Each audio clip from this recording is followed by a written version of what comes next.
This was a weird one for me because like I like it for Brooklyn. Like, why not bring in as many great players as possible? But Yeah. at the end of the day, I think he's just gonna be a luxury. I don't think he really moves like. I don't think he makes them that bit much bigger of a contender, in my opinion. Like, he makes them better, obviously, but he's not gonna be closing games for them or anything like that. Like, I could actually see Blake Griffin closing games. I couldn't see that with LaMarcus Aldridge, just because of how bad he is defensively now. Like, it's an atrocious. Like, it's effort, and then it's just he's so old he just can't move with anyone, which happens. But he could still come in for like 10 minutes in the second quarter.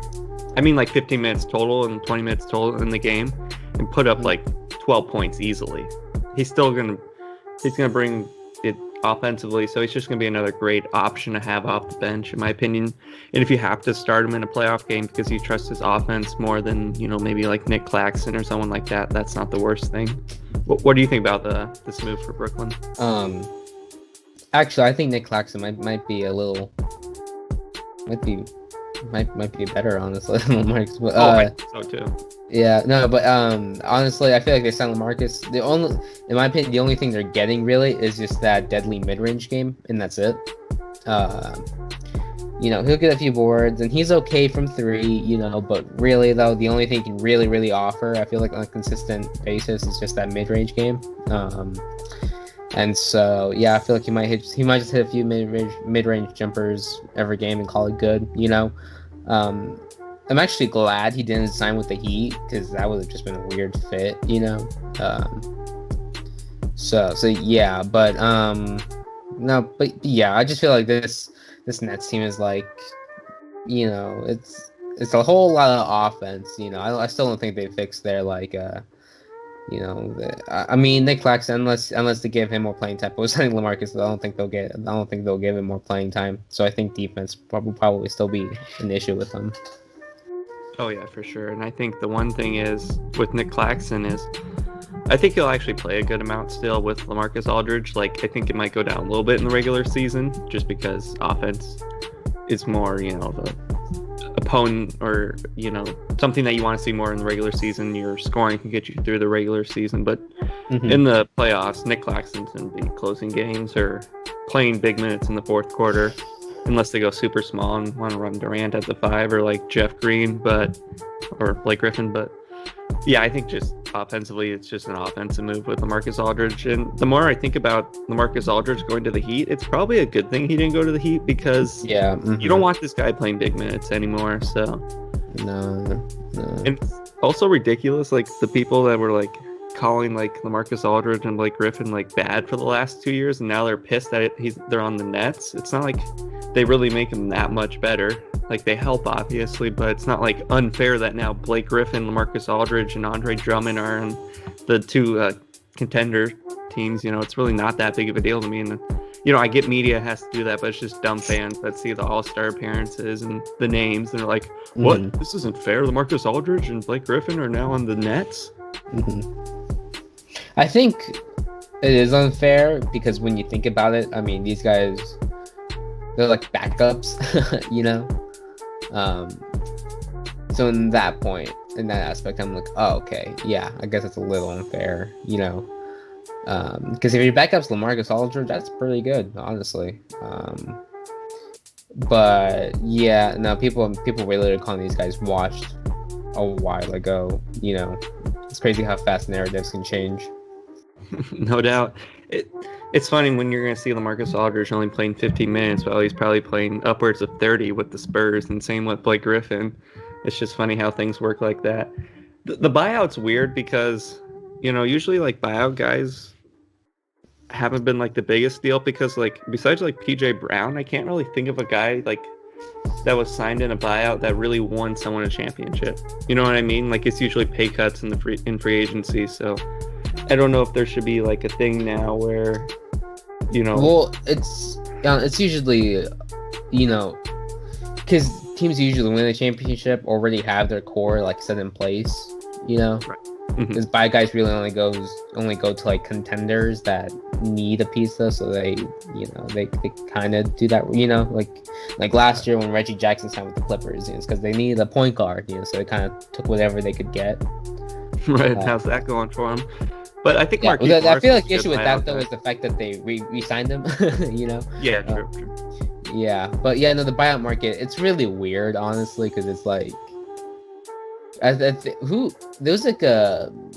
was like some reported on this or whatever though, that this executive board had an issue with teams being able to sign these players late in the season, for like $1 million and stuff, and how that kind of hurts small market teams and stuff, and how sometimes, agents will actually threaten the front office saying that, oh, if you don't buy out my guy, my next guy won't even have a meeting with you in the summer. It's like, whoa, that's the first I learned of it. It's definitely a favor to the agents. That's why the teams buy him out instead of holding on to him and or trading him to wherever they want. I think, in my opinion, I think LaMarcus Aldridge is just about done. Like, he can still score offensively just because of how good of a shooter he is, and he's going to get open shots on this team. Like, so I don't think it's ridiculous that they got him at the price they did, because I think they could do that in the offseason, like, realistically.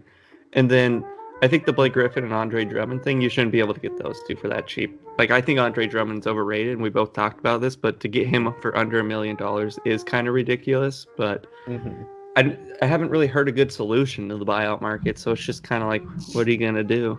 Well, the thing is, though, I don't really know because these guys, they go to contenders, and the thing is, though, let's say, the contender has to pay them their actual money. It's like, well, that doesn't really work, because usually contenders, though, most of the time, contenders are right at the cap or over the cap, Right.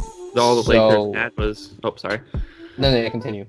All I was going to say is all the Lakers have is like a couple $1 million in cap space right now, so they can't take on his almost $30 million.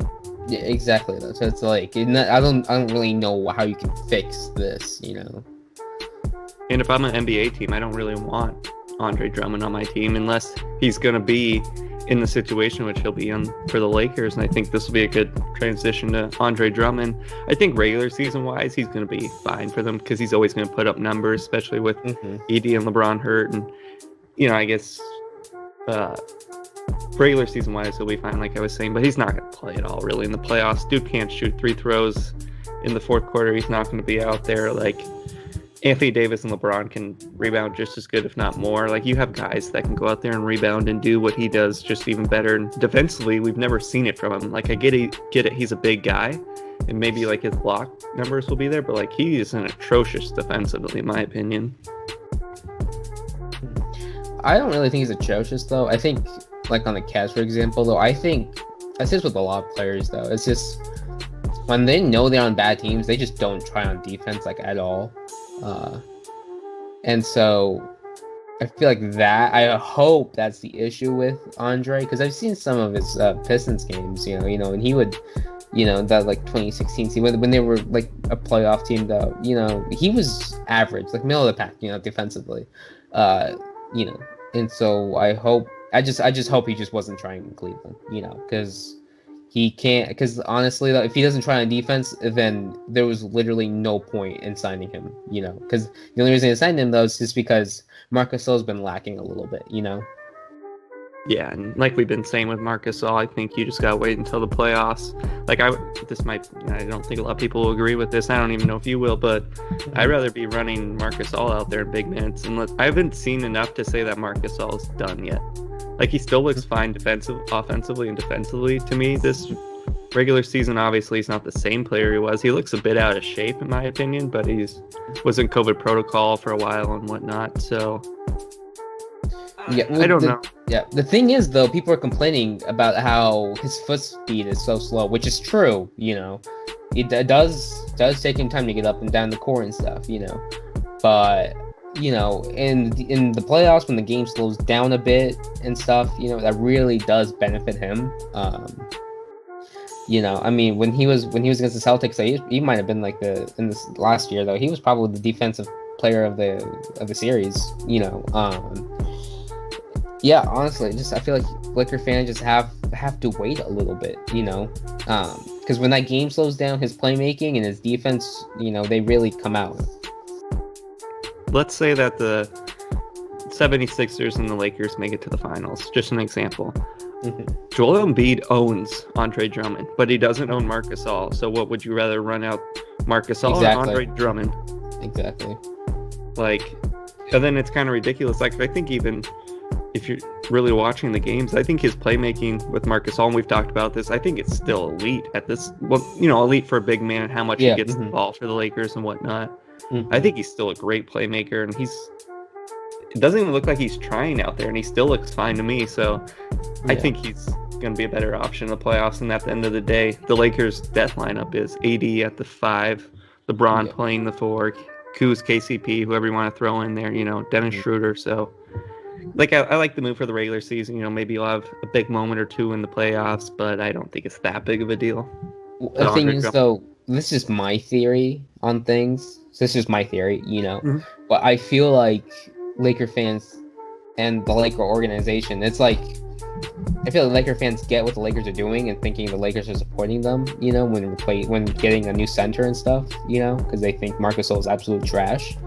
When I think the Lakers got a new big man because they don't want to tire Marc Gasol out in the regular season. Oh, I agree with that 100%. And I think that was the same thing with Montrezl Harrell. Oh, yeah. And I just think that they realize, that they're lacking a bit of size without Anthony Davis out there. And I think it's to protect both of them, because you can run Montrezl Harrell out there and Andre Drummond as your centers in the regular season with a healthy LeBron. I think even now they can run into the playoffs without these guys. So I think they just want to get insurance, because at the end of the day, Andre Drummond's a good regular season player. It's not the worst thing to run him out there in the regular season on a good team. No, it's not. Yeah. He's this way, Anthony Davis, because I don't think they expected Anthony Davis to be out or anything, or LeBron to be out, because LeBron, we all know he can play the 4. Right. And so having that, I think they probably could, that creates some issue, though, because then I guess you kind of have to play Montrez at the 4 and stuff. Yeah, they just want to get their guys healthy, and I think that's why they did this. I think if everyone's healthy, I don't know if they go get Andre Drummond, honestly. I don't think they do, honestly. If everyone's healthy, because we all know Montrez in the regular season, he's a beast, and even though he's undersized, he's a beast at center and stuff. Anthony Davis, I feel like, they would, if they're all healthy, though, I don't think they would sign Andre Drummond either.